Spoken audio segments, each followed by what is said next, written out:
Voilà, pour terminer cette semaine, j'aimerais ce matin que nous puissions nous arrêter sur un texte très mystérieux, mais qui va nous permettre de nous situer par rapport aux événements de la fin, qui va nous permettre de voir précisément où nous en sommes en ce qui concerne les événements de la fin.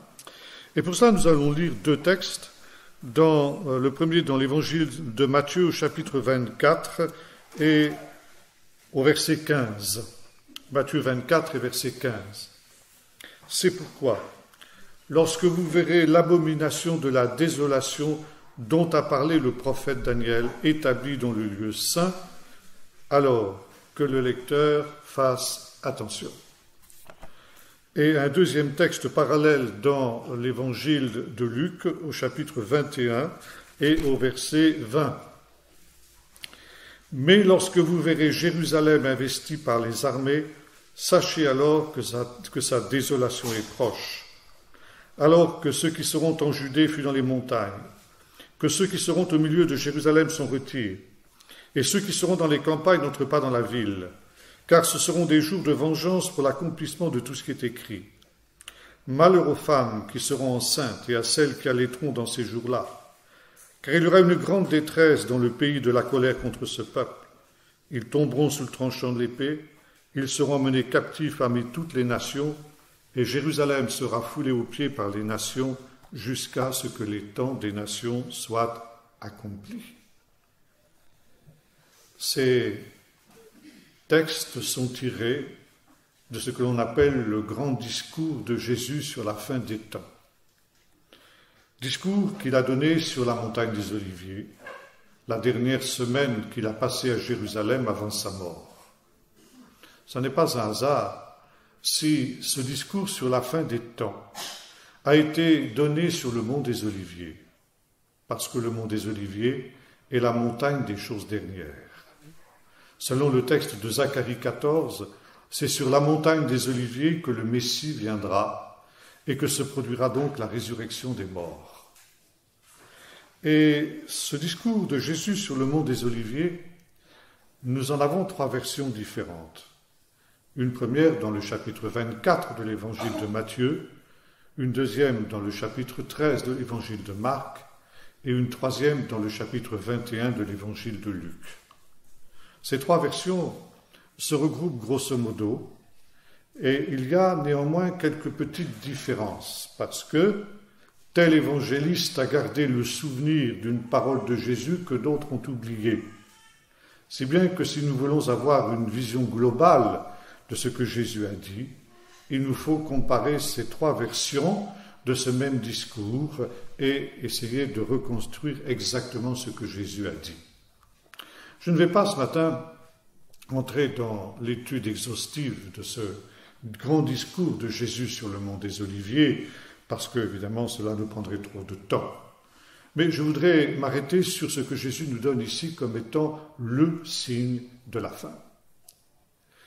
Ce discours sur le mont des Oliviers a été occasionné par une question des disciples à Jésus. Quel sera le signe de la fin de ton retour et donc des choses dernières? Et souvent, comme je l'ai dit hier, on comprend très mal les paroles de Jésus. Jésus évoque des catastrophes diverses, naturelles, des tremblements de terre, des famines, des pestes, des guerres, des soulèvements, des persécutions, etc. Et bien souvent, lorsque des événements de ce type se produisent, nombre de chrétiens y voient des signes de la proximité du retour de Jésus. Or, si nous lisons attentivement le contexte, nous constatons qu'il n'en est rien. Jésus nous dit attention, ces événements, ces catastrophes naturelles pourraient être considérés comme des signes du prochain retour de Jésus, et en réalité, ils n'en seront pas. Il faut que ces choses arrivent. Ce ne sera pas si vite la fin. Ça veut dire, des catastrophes de ce type-là, ça fait partie de l'histoire du cours du monde, tel qu'il est. Et des catastrophes de ce type, il y en a toujours eu et il y en aura toujours. En soi, ces événements n'auront rien de significatif. Par conséquent, ne vous laissez pas tromper. Par contre, ne vous laissez pas abuser lorsque des catastrophes de ce qui soient véritablement importants qu'il faille prendre en compte. Hier, quelqu'un m'avait posé la question, comment savons-nous que nous sommes au temps de la fin? Eh bien, justement, nous avons ici la réponse. Jésus vient d'écarter d'un revers de main tous ceux qui ne seront pas des signes. Il dit, mais quand vous verrez l'abomination et la désolation dont a parlé le prophète Daniel établi au lieu saint. Le lieu saint, c'est le mont du Temple. Cette montagne que les journalistes aujourd'hui appellent l'esplanade des mosquées. Parce qu'effectivement, 2 mosquées se trouvent aujourd'hui sur cet emplacement qui a été l'emplacement du Temple. Mais pour les Juifs, cela reste le mont du Temple. Et pour la Bible, cela reste le mont du Temple, le lieu saint. Quand vous verrez l'abomination et la désolation dont a parlé le prophète Daniel. C'est sur cette expression mystérieuse, abomination et désolation, que j'aimerais que nous réfléchissions quelques instants. Dont a parlé le prophète Daniel, il nous faut donc revenir à ce prophète. Et cette expression, abomination et désolation, qui se dit en grec blélugma ten ereomesos, on la trouve mentionnée 3 fois dans le livre du prophète Daniel. La première fois dans le chapitre 9, verset 27. La deuxième fois dans le chapitre 11 et le verset 32. Et la troisième fois dans le chapitre 12, le verset 11. Et ce qui est très intéressant, c'est que dans les 3 apparitions de cette expression dans le livre du prophète Daniel, il y a une faute d'orthographe. Et dans les 3 cas, une faute d'orthographe différente. C'est ainsi que dans la première apparition de ce mot, de cette expression, dans le chapitre 9, verset 27, nous avons « shikutsim meshomem ». Shikutsim, c'est un pluriel, meshomem, c'est un singulier. Donc c'est une faute. Il y a une faute d'orthographe. Deuxième apparition, chapitre 11, verset 32, « ashikutz meshomem ». Ça aussi, c'est une faute. En hébreu, on met toujours un article à l'adjectif. Et par conséquent, il faudrait mettre ici « ashikutz a meshomem ». C'est donc une faute d'orthographe différente de celle que l'on trouve dans le chapitre 9. Et enfin, dans le 3e cas, le chapitre 12, verset 11, il y a « shikutz shomem ». Là aussi, c'est une incongruité. 3 fois dans cette même expression, il y a 3 fautes d'orthographe différentes. Alors, on peut se demander, le Saint-Esprit qui a inspiré ces textes fait-il des fautes d'orthographe? La réponse, bien sûr, du peuple d'Israël est non. Et chaque fois que dans le texte biblique, il y a ce qui peut paraître être une faute d'orthographe, et ce n'est pas le seul endroit où l'on trouve quelque chose de ce genre, c'est intentionnel. Ça veut dire qu'il y a dans cette expression un mystère caché, un mystère qui touche au temps messianique, un mystère qui touche au temps de la fin. Par conséquent, ici, nous sommes au cœur de ce mystère. Quand vous verrez l'abomination et la désolation dont a parlé le prophète Daniel. Maintenant, cette expression, l'abomination et la désolation, c'est la version de Matthieu et de Marc qui reprend cette expression. À la fois dans Matthieu 24, le texte que nous avons lu tout à l'heure, et dans Marc 13, il nous est dit, c'est exactement mot à mot la même chose dans Matthieu et dans Marc, quand vous verrez l'abomination et la désolation dont a parlé le prophète Daniel établi au lieu saint. Et puis, il y a une incise. Ça veut dire quelque chose qui a été ajouté par l'évangéliste. Et que parfois, dans certaines versions, on met soit entre tirets, soit entre parenthèses. Que le lecteur comprenne que celui qui lit comprenne. Or, quand vous lisez ces deux textes, celui de Matthieu et de Marc dans le grec, dans cette expression « l'abomination et la désolation » qui est en grec, vous avez aussi une faute d'orthographe.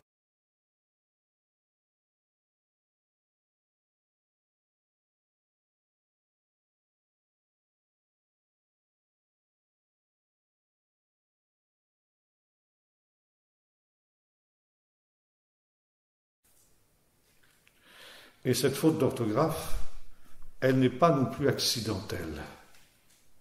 Elle est si peu accidentelle qu'il y a justement cette incise dont nous avons parlé. Que celui qui lit comprenne. C'est-à-dire que les évangélistes qui ont rapporté les paroles de Jésus savaient que dans l'original hébreu, il y avait dans cette expression l'abomination et la désolation des fautes d'orthographe. Et quand ils ont traduit en grec cette expression qu'on trouve en hébreu chez Daniel, ils ont reproduit fidèlement la faute d'orthographe qu'il y avait dans leur source. Et notamment dans le chapitre 9, verset 27, où nous avons vu il y a un pluriel qui est mal accordé avec le singulier qui suit. Et c'est exactement la même chose que vous avez en grec. C'est la même faute que vous avez en grec. Et l'expression « que celui qui l'y comprenne » est un message au lecteur en disant « Attention, cette faute d'orthographe, elle n'est pas accidentelle, elle est volontaire, parce que derrière cette faute d'orthographe, il y a un mystère messianique. Et par conséquent, il faut être capable de comprendre. » C'est une allusion aussi à la fin du livre de Daniel. J'en ai déjà parlé, où l'ange déclare à Daniel qu'il ne peut pas comprendre la portée des prophéties qu'il a reçues. Il doit les reporter et les écrire fidèlement, exactement comme le Seigneur les lui a donnés, jusque dans les détails près, jusque justement dans les fautes d'orthographe, ou apparence de fautes d'orthographe en tout cas. Mais il ne comprendra pas, parce que ces choses seront scellées, elles seront cachées, elles seront voilées jusqu'au temps de la fin. Par conséquent, il est inutile, il est vain d'essayer de sonder ces mystères avant le temps fixé par Dieu. Et quand ce temps sera venu, Dieu donnera, nous dit l'ange à Daniel, à certains hommes sages la capacité de comprendre. Les sages comprendront, mais aucun des méchants ne comprendra. Et ici, nous retrouvons exactement la même idée. Derrière cette expression, l'abomination et la désolation, il y a un mystère qui ne peut être compris, qui ne peut être révélé qu'au temps de la fin. Maintenant, revenons un petit peu plus sur cette expression, en tout cas en hébreu. L'abomination et la désolation. Abomination, ça se dit en hébreu shikutz. Je vais être un petit peu cru, excusez-moi, mais enfin, la Bible l'est parfois. Shikutz, en hébreu, littéralement, ça veut dire un excrément. Quelque chose de souillé. Et c'est un mot qui est souvent employé par les prophètes pour désigner les idoles des nations. Une idole, c'est quelque chose de répugnant. C'est quelque chose de souillé et qui souille exactement comme un excrément. Et c'est une manière pour eux de condamner l'idolâtrie. Dire que le dévastateur au temps de la fin va dresser un shikutz, ça veut dire il va dresser sur le lieu très saint une réalité, un objet idolâtre. Voilà ce que ça veut dire. Et la présence de cet objet idolâtre sur le mont du temple, sur le lieu très saint, va faire en sorte que ce lieu très saint va être souillé exactement comme il le serait par des choses impures. Et par conséquent, pendant tout un temps, le temple va être impropre à remplir ses fonctions parce qu'il sera profané, il sera souillé, il sera désacralisé. Et cela va durer, nous est-il dit dans le livre du prophète Daniel, au chapitre 9 et au chapitre 12, pendant tout un certain temps, dont la durée d'ailleurs ne nous est donnée que d'une manière approximative et symbolique.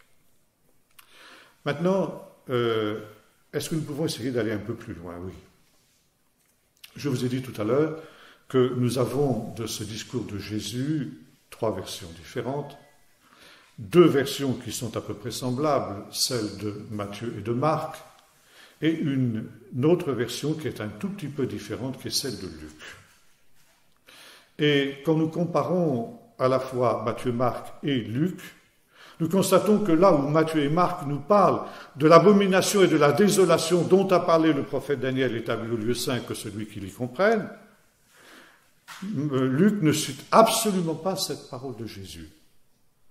Et au lieu et place où les 2 autres évangélistes citent cette parole, Luc nous dit ceci. « Mais quand vous verrez Jérusalem entourée par des camps militaires, sachez que sa désolation, et là nous avons le même mot que dans Matthieu et Marc, sachez que sa désolation est proche. » Ça veut dire, sachez que l'abomination et la désolation dont a parlé le prophète Daniel se rapprochent quand Jérusalem sera entourée par des camps militaires. Et Jésus, s'adressant aux disciples, leur dit, quand vous verrez Jérusalem investie par des camps militaires, faites tous vos efforts pour fuir de la ville. Ne retournez pas en arrière pour prendre des affaires. Si vous êtes en dehors de la ville, tant pis pour ce que vous aurez à l'intérieur de la ville. Sauvez votre vie. Parce que ce seront des jours de vengeance pour tout ce qui a été, selon tout ce qui a été écrit, les habitants de Jérusalem tomberont sous le tranchant de l'épée, ils seront menés captifs parmi toutes les nations, et Jérusalem sera foulée aux pieds par les nations jusqu'à ce que les temps des nations soient accomplis. Ça veut dire que Luc nous dévoile le mystère qui a été gardé secret par les 2 autres évangélistes. Que celui qui lit comprenne. Or, pour comprendre, il nous faut lire l'évangile de Luc, la version que Luc nous en donne. Qu'est-ce que c'est que cet objet idolâtre, abominable, qui va être établi sur le lieu saint? Eh bien, c'est d'abord le fait que Jérusalem et le temple vont être détruits et vont être rasés par les camps militaires, c'est-à-dire par les armées romaines qui, en l'année 70 de notre ère, vont détruire, raser Jérusalem. Chaque légion romaine était placée sous le patronage d'un des dieux du panthéon romain. Et les enseignes des légions, ce qui correspond au drapeau aujourd'hui, portaient justement les symboles ou les représentations des dieux ou du Dieu auquel la Légion était consacrée. Et l'historien juif Flavius Joseph nous raconte que lorsque le temple est tombé entre les mains des Romains le 10e jour du mois d'Av de l'année 70, 9e jour du mois d'Av, excusez-moi, les Romains, sur le lieu très saint, ont dressé les enseignes de leur légion. Ça veut dire qu'ils ont dressé l'abomination et la désolation.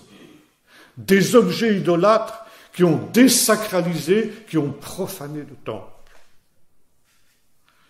Et le Seigneur nous dit ceci, Jérusalem, à partir de ce moment-là, sera foulée aux pieds par les nations. Vous trouvez un texte parallèle dans le chapitre 11 du livre de l'Apocalypse, où il nous est dit que les nations fouleront le lieu saint, le parvis du lieu saint, pendant 42 mois. Bon, ce chiffre symbolique aussi dans lequel je n'entrerai pas ce matin, mais c'est aussi cette idée d'une profanation qui sera le fait que le temple, le mont du temple, sera sous la domination des nations idolâtres. Et les nations vont donc installer les signes de leur idolâtrie, les enseignes de leur idolâtrie sur cet endroit qui devait être le lieu très saint par excellence. En 132 après Jésus-Christ, un empereur romain qui s'appelait Hadrien a reconstruit sur le mont du Temple, qui était resté en ruine depuis 70 jusqu'à 132, un temple à la principale divinité du panthéon romain, Jupiter Capitolin. Et dans ce temple, il a dressé, mettant ainsi le comble à cette abomination et à cette désolation dont avait parlé le prophète Daniel. Là, nous sommes exactement dans l'accomplissement de cette prophétie. Et ce temple est resté debout jusqu'en 313 après Jésus-Christ, lorsque l'empereur Constantin s'est converti au christianisme et a fait du christianisme la religion de l'Empire romain. Alors bien sûr, étant devenu chrétien, l'empereur a détruit ce temple idolâtre qui se trouvait sur Jérusalem, sur le mont du Temple à Jérusalem. Mais pour prouver que le judaïsme était une religion dépassée, que c'était une religion maudite, parce que justement elle n'avait pas reconnu Jésus, il a laissé cet endroit en ruine et il a fait du lieu très saint un endroit où l'on répandait les immondices. Par conséquent aussi, souillant le lieu très saint. La prophétie de Jésus s'est parfaitement accomplie. La prophétie de Daniel aussi. Donc, il dressera l'abomination et la désolation, l'abomination qui souille. Et les choses sont restées en état. Cet endroit du temple est devenu un dépotoir d'ordures jusqu'à l'arrivée en 638 après Jésus-Christ du calife Omar, qui venait de conquérir Jérusalem. Et quand le calife Omar a vu la pierre sacrée qui était recouverte par ce dépôt d'immondices, il l'a fait déblayer, cette pierre, et il a considéré que cette pierre était une pierre sacrée pour l'islam parce que c'était en principe de là que Mohammed s'était envolé vers le ciel sur sa jument El-Bourak pour s'entretenir avec Moïse, avec les prophètes, avec Jésus et avec Dieu lui-même. Et il a fait de cet endroit un lieu saint musulman, sur lequel il a dressé un édifice qui n'est pas à proprement parler une mosquée. La mosquée, elle est au sud de l'esplanade du Temple, c'est la mosquée Al-Aqsa. Mais cet édifice qui se trouve sur la pierre sacrée est appelé le dôme du rocher, parce qu'il abrite ce rocher. Et peu de chrétiens sont capables de lire les inscriptions en arabe qui font le tour de cette rotonde. Mais ce sont des inscriptions blasphématoires antichrétiennes. Et là, je voudrais citer un sage d'Israël qui vivait au IIe siècle. Il s'appelait Rabbi Eliezer ben Hurkanos. IIe siècle, c'était l'époque où l'Empire romain était à son apogée. C'était au moment où l'empereur Hadrien, dont j'ai parlé tout à l'heure, venait de construire ce temple à Jupiter Capitolin. Et étudiant les prophéties de Daniel, Rabbi Eliezer ben Hurkanos, et il a étudié aussi le livre de la Genèse, le chapitre 17 du livre de la Genèse, c'est un commentaire du chapitre 17 du livre de la Genèse, il a écrit quelque chose de très intéressant. C'était l'époque où il n'y avait pas d'islam, où il n'y avait pas de pétrodollar, où il n'y avait pas de pétrole, où il n'y avait pas de ligue arabe, et il n'y avait pas non plus, bien sûr, de mosquée. Les Arabes n'étaient qu'une petite tribu perdue au fin fond de l'Arabie, qui vivait de lait de chamel et de dattes. Et pourtant, Bible en main, Rabbi Eliezer a été capable de dire ceci. Un temps viendra où Jérusalem tombera sous la coupe des fils d'Ishmaël, c'est-à-dire des Arabes. À l'époque, c'était impensable. Encore une fois, l'Empire romain était à son apogée. Et pourtant, il a dit, un jour viendra où ce seront les Arabes qui domineront sur Jérusalem. Et quand les Arabes, les fils d'Ishmaël, arriveront à Jérusalem, ils domineront sur Jérusalem pendant 1300 ans. Pourquoi 1300 ans? Parce qu'Ishmaël avait 13 ans quand il a été circoncis. Et par conséquent, les fils d'Ishmaël, les descendants d'Ishmaël, les Arabes, posséderont la terre d'Israël un siècle pour chacune des années dont Ishmaël était âgé quand il a été circoncis. 1300 ans. Et ces 1300 ans, il faudra les compter à partir du moment où les fils d'Ishmaël dresseront sur le mont du Temple un édifice idolâtre.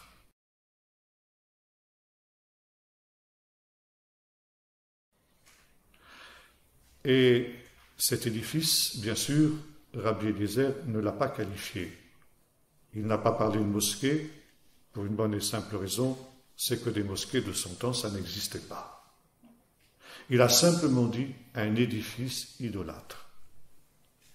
Et quand le calife Omar est arrivé en 638 à Jérusalem, il a ordonné de construire sur l'emplacement du lieu très saint ce fameux dôme du rocher, garni de toutes ces inscriptions blasphématoires dont j'ai parlé tout à l'heure, qu'on peut voir encore aujourd'hui. Et les travaux ont commencé en 648, 10 ans après la venue du calife Omar à Jérusalem. Maintenant, vous faites un rapide calcul. 648 plus 13 siècles, 1300 ans, ça nous donne 1948. Et qu'est-ce qui s'est passé en 1948? Création de l'État d'Israël. Rabbi Eliezer ne s'était pas trompé. Et voyez-vous, depuis cette date clé, cette date charnière de 1948, où le processus dont Jésus avait parlé quand il disait que Jérusalem sera foulée aux pieds par les nations, le processus s'est inversé. Jérusalem a encore été foulée aux pieds par les nations jusqu'en 1967, 19 ans encore, et en 1967, Israël est revenu sur l'emplacement du lieu très saint, en particulier le mur occidental. Mais chose extraordinaire, il n'a pas voulu exercer sa souveraineté sur le mont du Temple. Et quand Moshe Dayan est arrivé, quelques heures après la prise de Jérusalem à l'endroit du mur occidental, il a vu le drapeau israélien qui flottait sur le dôme du rocher, il l'a fait descendre, il l'a fait enlever, et il a rendu la souveraineté du Temple aux musulmans. Si bien qu'aujourd'hui encore, le mont du Temple est sous la domination des nations, est encore piétiné par les nations, et il a cette abomination et la désolation. Car ce dôme du rocher, qui est splendide sur le plan architectural, ça il n'y a rien à dire.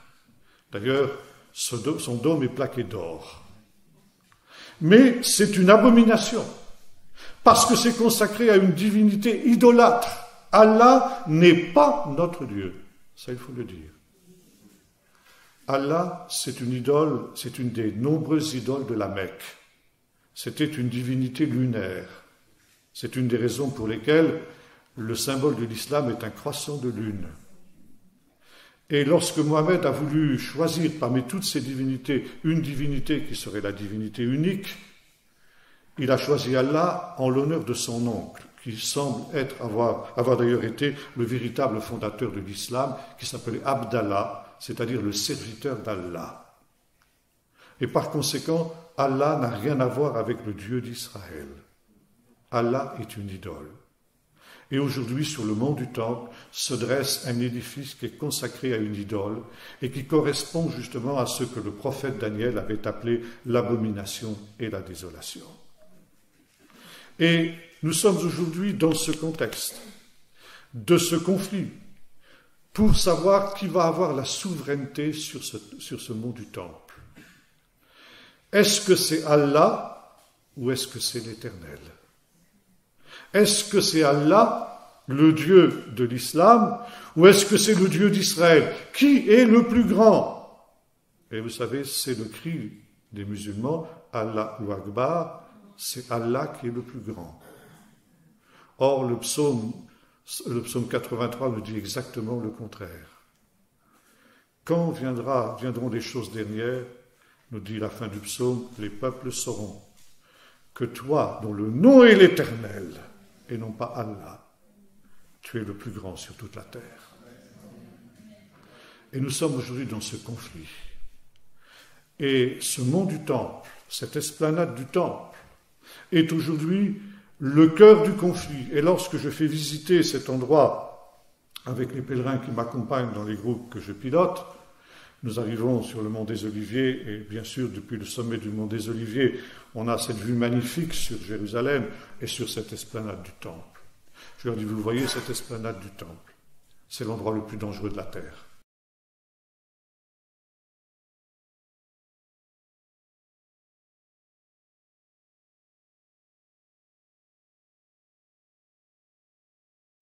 Une seule étincelle à cet endroit, et le monde entier explose.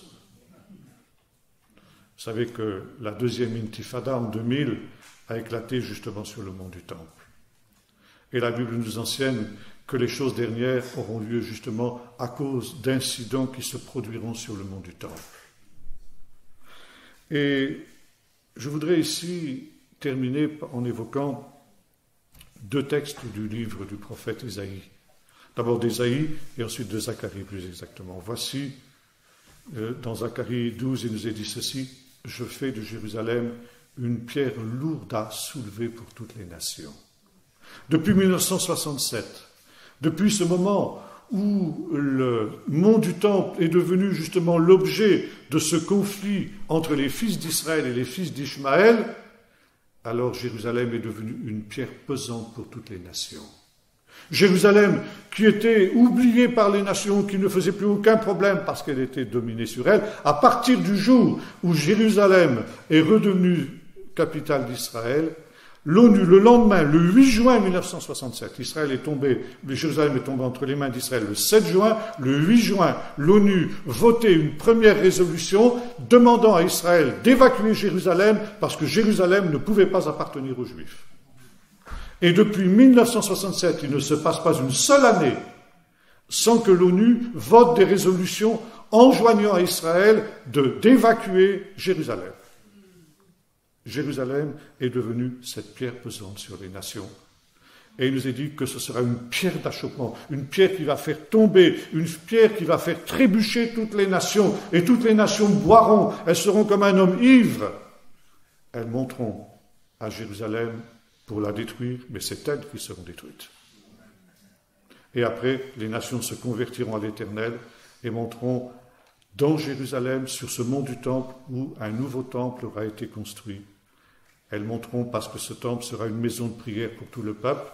Elles diront, montons au temple de la maison d'Éternel pour qu'il nous enseigne ses voies et que nous marchions dans ses statuts, car de Sion sortira la Torah et de Jérusalem la parole de l'Éternel.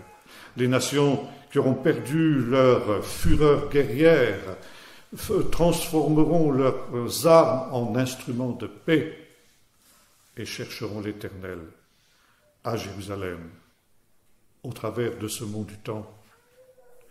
Et un dernier texte où il nous est dit dans le livre du prophète Ésaïe au chapitre, voyons, je l'ai noté ici, non, je ne l'ai pas noté, peu importe. Il nous est dit ceci, voici, je mets en Sion une pierre précieuse, une pierre de prix, une pierre éprouvée, celui qui prendra appui sur elle sera à l'abri. Et ce texte, vous le retrouvez dans le chapitre 16 de l'évangile de Matthieu, dans la fameuse déclaration de Pierre, où Pierre déclare ceci, « Tu es le Messie, le Fils du Dieu vivant. » Et Jésus lui dit, « Tu es heureux, Simon, fils de Yohanna, parce que ce ne sont pas la chair et le sang, c'est-à-dire ce n'est pas humainement que tu as eu connaissance de ces choses, mais c'est par une révélation de l'Esprit de Dieu. Et moi, je te dis que tu es une pierre. Mais sur ce rocher, voyez-vous, il y a une erreur de traduction dans la plupart de nos Bibles, parce qu'il y a deux mots différents en grec. Pétros et Pétra. Pétros, c'est une petite pierre. Pétra, c'est une grosse pierre, c'est un gros rocher. Toi, Pierre, tu es Pétros. Ça veut dire que tu es une petite pierre, un petit caillou. Mais ce que tu viens de dire, c'est-à-dire que je suis le Messie et le Fils du Dieu vivant, c'est un énorme rocher. Et c'est sur ce rocher, sur cette affirmation de base, tu es le Messie, le Fils du Dieu vivant, que je construirai mon Église. Et quand la tempête dernière se déchaînera, quand les forces de l'enfer se ligueront pour empêcher le plan de Dieu, quand les nations monteront contre Jérusalem pour la détruire, celui qui aura pris appui sur cette pierre que lui avait mise en sillon, sur ce rocher sera à l'abri de toute cette tempête qui débordera. Nous parlions hier de la tribulation. Est-ce que nous échappons à la tribulation? Alors je ne vais pas revenir sur ce texte complexe. Mais il y a cette promesse que le Seigneur nous fait, que celui qui prend appui sur cette pierre, savoir que Jésus est cette pierre qui est symbolisée par ce rocher qui est à Jérusalem, et que celui qui prend appui sur ce rocher sera préservé dans les temps de détresse qui déferleront au temps de la fin. Et ce sera mon dernier mot. Nous voyons dans quel temps nous sommes. Nous sommes à la fin de ce processus. Aujourd'hui, les nations sont en train de se préparer à ce grand assaut contre Jérusalem. Je n'ai pas le temps de vous détailler cela, mais il y a de toutes sortes d'éléments qui le prouvent. Et par conséquent, ce grand assaut des nations contre Jérusalem est à l'ordre du jour dans les états-majors militaires de la plupart des pays du monde, y compris des États-Unis d'ailleurs. Et cet assaut, donc, il peut se déclencher à n'importe quel moment. Cette tempête apocalyptique, cette tempête dernière, cette tempête dont ont parlé les prophètes, elle est imminente. Et c'est la raison pour laquelle nous pouvons reprendre à notre compte ce que disait Pierre le jour de la Pentecôte. Sauvez-vous de cette génération perverse. Sauvez-vous de cette génération perverse, ça veut dire sortir de toutes ces préoccupations vaines qui sont celles des gens de ce temps, qui se préoccupent de se dire que mangerons-nous, que boirons-nous, de quoi serons-nous vêtus, qui pensent à leurs vacances, les prochaines vacances, les sports d'hiver, les plaisirs, etc., et qui oublient l'essentiel. Aujourd'hui, c'est un temps pour revenir à l'essentiel. Revenir à l'essentiel, et c'est aussi ce qui est écrit dans le chapitre 54 du livre du prophète Ésaïe, « Malheureuse battue par la tempête que nul ne console ». Et là, c'est une prophétie sur cette tempête qui viendra au temps de la fin. Cette tempête que Jésus aussi dépeinte dans un autre texte, une autre parabole bien connue, la parabole des deux maisons, la maison construite sur le sable et la maison construite sur le roc. La tempête dont Jésus parle, qui a détruit la maison sur le sable, c'est la tempête apocalyptique. Aujourd'hui, le problème est de savoir sur quoi avez-vous construit votre vie, sur quoi avez-vous construit votre maison. Peut-être que c'est le temps de déménager aujourd'hui, d'abandonner vos splendides maisons lambrissées, mais construites sur le sable, pour venir construire sur le roc, sur ce rocher qui a été placé par Dieu en Sion, sur cette pierre de fondement, qui résistera à tous les assauts de l'adversaire au temps de la fin. Et ceux qui se seront réfugiés sur cette pierre auront la vie sauve. Que Dieu fasse que nous soyons de cela. Prions maintenant. Seigneur, tu ne veux pas que nous soyons ignorants de ces mystères qui avaient été cachés même à un grand prophète comme Daniel, et dont tu avais réservé la révélation pour les temps de la fin. Et Seigneur, tu nous as donné cette sagesse d'en haut, non pas la sagesse des hommes, pas plus que Pierre n'avait parlé par la sagesse des hommes, mais par une révélation du Saint-Esprit. Et tu nous as donné, Seigneur, cette révélation du Saint-Esprit pour que nous comprenions ce mystère. Et ce mystère, Seigneur, tu nous montres qu'il arrive à son accomplissement. Seigneur, que bientôt va avoir lieu cet ultime assaut des nations contre Jérusalem, mais que, Seigneur, celui qui aura pris appui sur cette pierre que tu as placée en Sion seront gardés, seront préservés de cette tempête.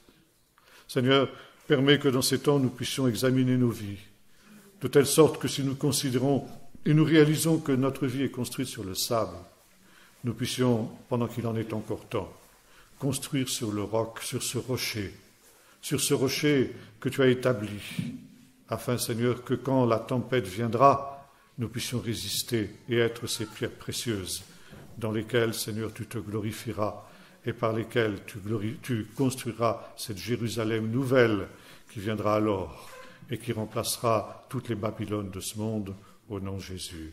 Amen.